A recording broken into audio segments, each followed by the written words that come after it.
All right, here's the differential lab. The job, you could pull the whole axle housing, but I know you can do that. That's really just dealing with leaf springs. So what I really want you to do is pull this carrier out right here. So this carrier is something that you would change, so you can obviously see all these bolts. To get to it, you're obviously gonna have to deal with the drive shaft, but this is where it gets a little tricky. The axle comes in like this, and it pokes into that side gear. So now you gotta really deal with pulling that axle out. To pull that axle out, look, you got a brake line right there.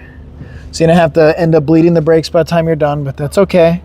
Parking brake you can most likely leave. You can see this one didn't get bolted back up, so somebody's fired right there. So follow the steps, but overall, the overall is gonna be, if you're gonna slide these axles out, you're dealing with wheel speed sensor right here. You're dealing with brake line up there.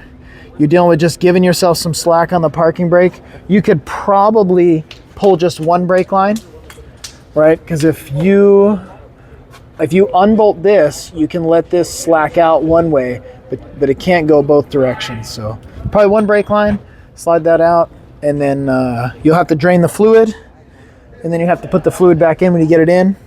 So yeah, that's a good carrier. We'll call it the diff R&R job. Perfect job for you. All right, so here's the differential carrier job. So to get that out, you guys did drive shaft, right? Pulled the drive shaft. I see you got it zip tied up. Cool. But then you had to slide the axle out. So you figured out these studs come through the flange. That's the axle bearing, by the way. That one's a tough job to do. And then you had to deal with the brake line, as you can see. Here we go. Good. So you're mostly brake bleeding, wheel speed sensor, parking brake cables you're able to keep on. Looks good. Cool. Just be careful of that O-ring. And then all those carrier bolts all the way around the outside, those have the specific torque spec.